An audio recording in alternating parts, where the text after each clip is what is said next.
What's up, everybody? Welcome to Rome. This is week number 6, and this is your Friday discussion. And just going to use this video to explain and break down the questions of this discussion. So go down, scroll down, and if take a look at those questions. And if there's a specific question you're not quite sure, I'm going to explain it here. I'm going to go through all 5 of the questions and just give you some basic direction for those. So please use that for that. Otherwise, turn this off and get right to it, and good luck and rock it. Be sure to use at least a paragraph, bring in information from the week. There's a lot of stuff to pull from, not only the textbook, but from the modules page. So be sure to do that, and be sure to comment by next Wednesday.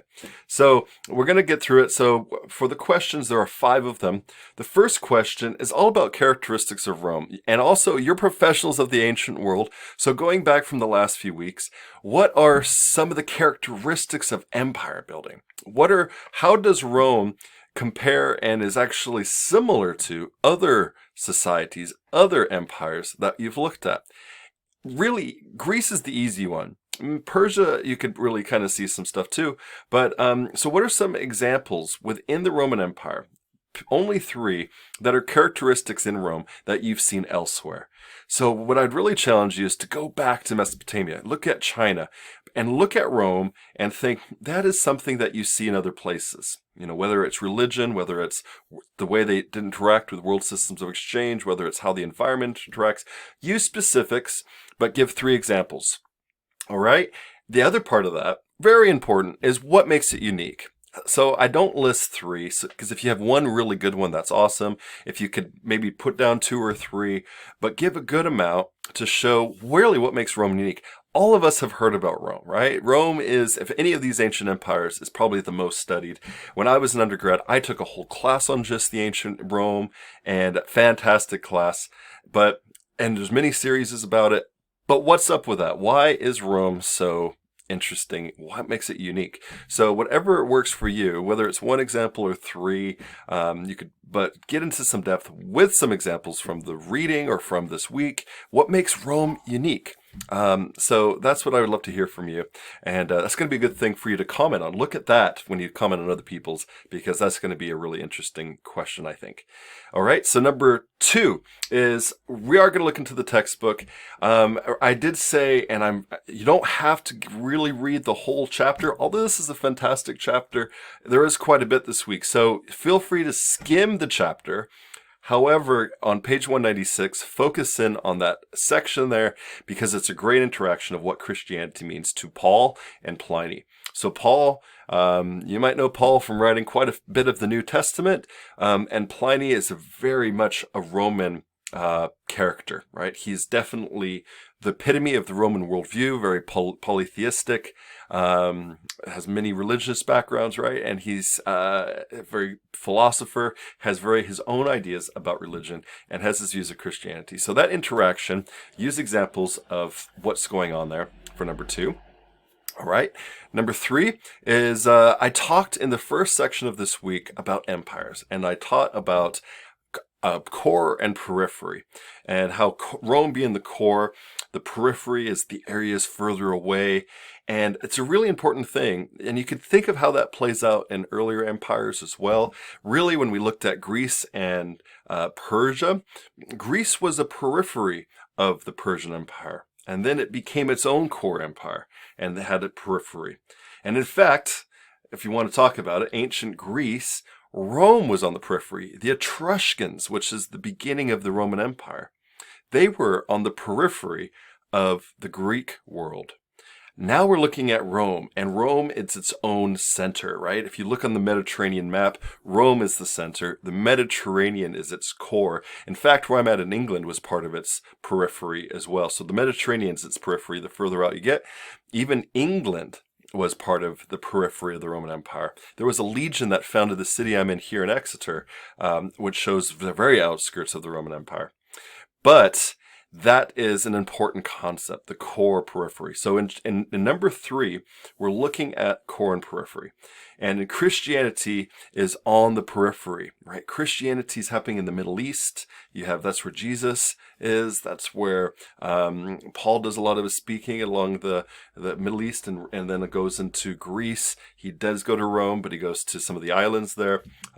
So it's very much part of that. So based on the reading, can you explain how Christianity was part of the periphery of the Roman culture? Can you show examples how Christianity moved from the periphery to become part of the core? So Christianity was on the outskirts. It was not, if you were looking at a Rome, inside Rome, people were not, if they had cars, the way I like to think of it, if you had a big pickup truck and you put a bumper sticker on the back, they were not saying, I'm a proud Christian in the early Roman Empire. There's a point where that changes and the Roman Empire becomes Christian. We're going to look at that next week. But what happens with Christianity being on the periphery and then being part of the Roman core? How did that change? So there's some examples in the reading. There's some examples to this week of using that idea of being on the periphery. How did it become on the periphery and then become part of the mainstream culture?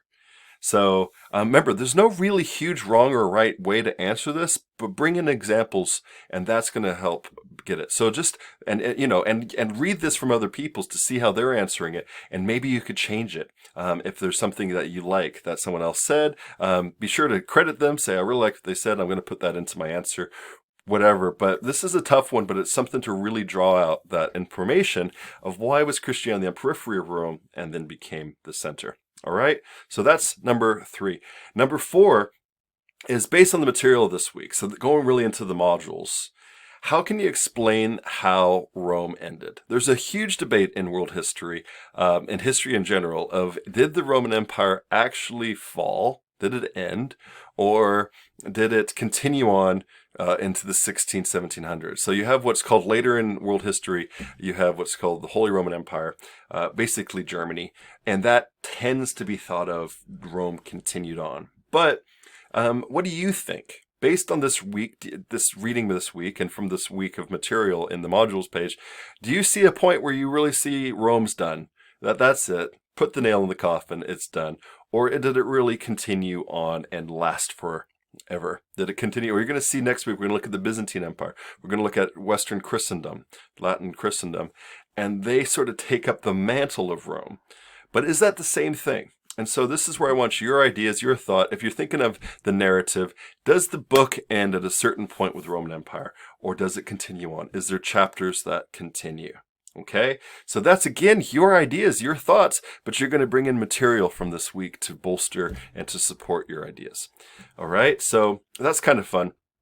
How might you so the other part of that too is how might you explain that Rome lived on and in what capacity? So yeah, just wanted to finish up that thought. So thinking of, does Rome end in 410? Does it end with dramatic sacking Rome? Does it end with the culture completely changing?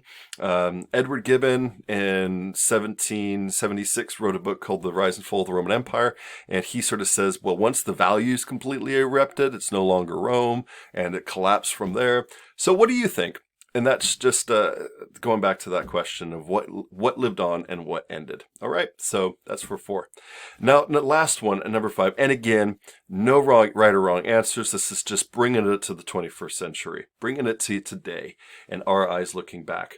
In discussion, the characteristics of empires in general. So that's what we did in this first part of the class of this week. We looked at the core periphery. What do you see the modern states that have characteristics of empires in the 21st century? So, for example, looking at the United States, is there a core and periphery of the United States? The United States being the core, but as you get further away, maybe even on the border, if you look at cultures on the border of Mexico, or what about Hawaii? What about Costa Rica? What about different areas?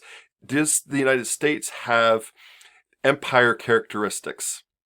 Some people call it sort of these newer neo-imperialism. So something that carries on from the late 1800s. If you take 1B, or if you want to talk about it, we can always talk about it.